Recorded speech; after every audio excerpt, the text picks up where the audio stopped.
Welcome to Islamic Life Coach School Podcast. Apply tools that you learn in this podcast and your life will be unrecognizably successful. Now your host, Dr. Kanwal Akhtar. Hello, my friends. It is so good to be here. It is 7 o'clock in the morning and there's nowhere else in the world I'd rather be. This is so exciting. Today we're going to talk about the concept of self-love, which also equals to self-acceptance, which also can be called self-esteem. All of these concepts mean that is your opinion about yourself. People develop their opinion about themselves through the concept of self-worth. That is how they show up to work, to their relationships. That's how they show up in life. We make a mistake of deriving our self-worth from our past, from our childhood. For example, we failed an exam once. We derive our self-worth from it. Our parents were absent for our upbringing. We derive our self-worth from that. Your opinion about yourself only comes from you, not from any other person outside of you, which is always a neutral circumstance, like we've learned. Your opinion about yourself does not come from your ex, does not come from your in-laws. They can be saying demeaning, rude, deprecating things around you, but that does not mean that's what defines you. Whatever they're saying is always a neutral circumstance. It is the thought behind it that gives it a negative meaning. So bear with me. In other words, somebody yelling demeaning things around you or at you is always a neutral circumstance until you have a negative thought about it. Now stay with me. If somebody is doing all these things around you, then it is only natural to have negative thoughts about it. But let me tell you, it is your lower brain going into protection mode, and we've already learned the function of the lower brain. Also, at the same time, most importantly, know that their opinion about you does not define you.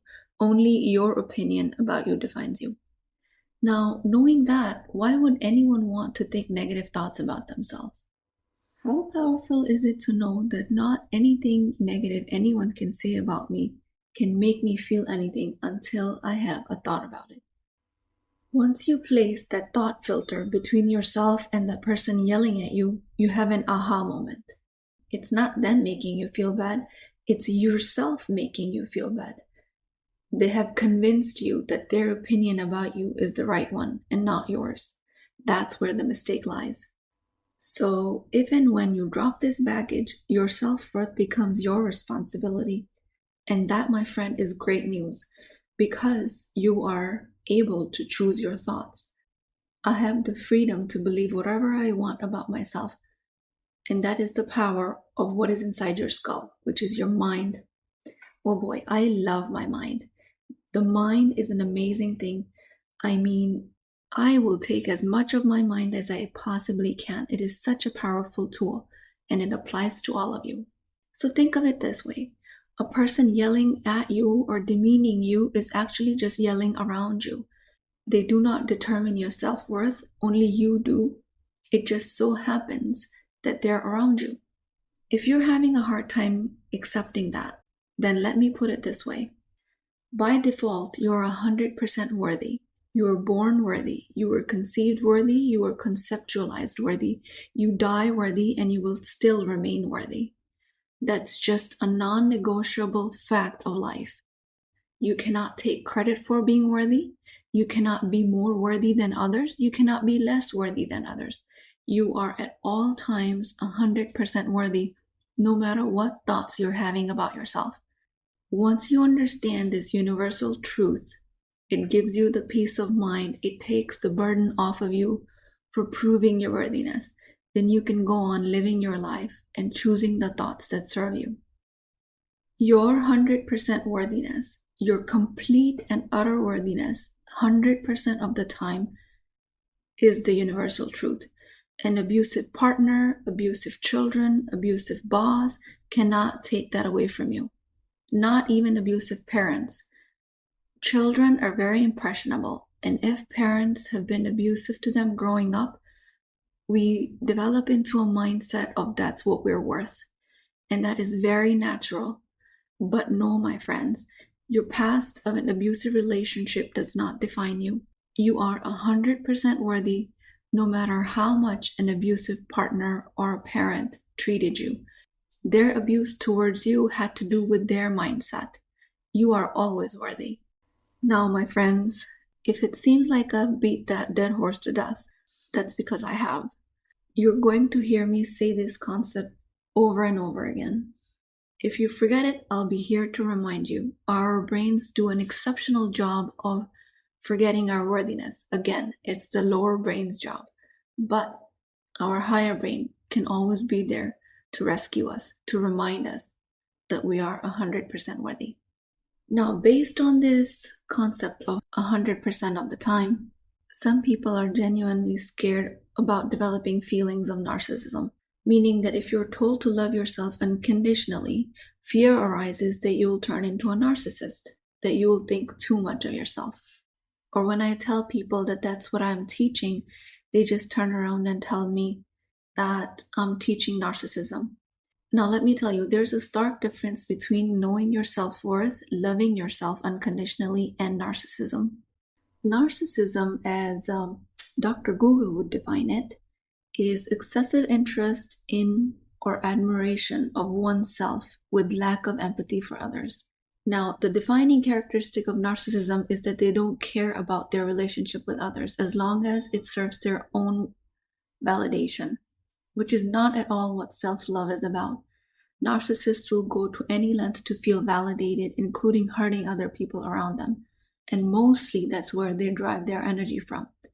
Self-love and feeling worthy promotes mature relationships. It nurtures relationships with others. When you have high regard for yourself, that's how you show up in your relationships for others. That's how you show respect towards them. It's not about just me being worthy, it's about everyone being worthy. So self-love is a win-win for yourself and for your relationships. So don't let that fear of developing narcissism get in the way of knowing your true self-love and self-worth. 100% self-worth belief will release you from the burden of establishing worthiness. Since the worthiness is always there, it's your negative thoughts that keep you from seeing it. It's like a wall is standing behind yourself and your worthiness, and those are your thoughts. Thoughts about, I'm divorced, I'm having a hard time conceiving a child, I can't find a spouse, I got fired from a job. You get negative feelings from all these circumstances because you're having these negative thoughts. But just know that these negative thoughts are just a sentence in your mind. And the circumstances are always neutral unless you have a thought about it. I know it is very hard to believe. I know it's a very difficult pill to swallow. It is very difficult to understand that no one around you is responsible for your feelings. Only you are responsible for your feelings.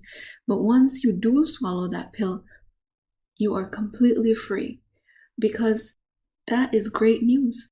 Now I can clearly hear tiny head explosions going around everywhere.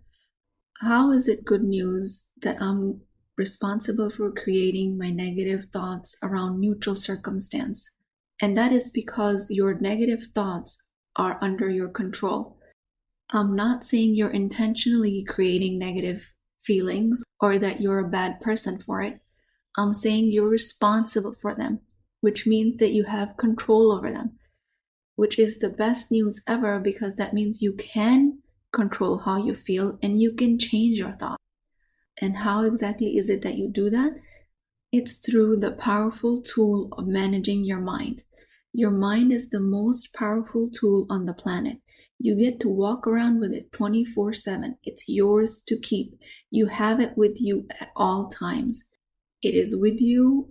It is for you. You can create any result you want from it. That is just some incredible news right there, my friends. Now, since we have established your 100% worthiness, and since we have established that nobody around you can take away your self-worth no matter how they're treating you, and since we've established that them treating you badly is their world, their thoughts, their feelings, it has nothing to do with you, and we've established that your thoughts are responsible for creating your feelings around any circumstance that you have, then at this point, I will invite you to create self-love. Manage your mind and create self-love and create goals from that mindset. And through awareness that we talked about in the last podcast, and through the mind management tools that I gave you in podcast 1 and 2, and from there on, my friends, you have the full package. You can create goals from the foundation of worthiness and work your mind to create a life of your dreams.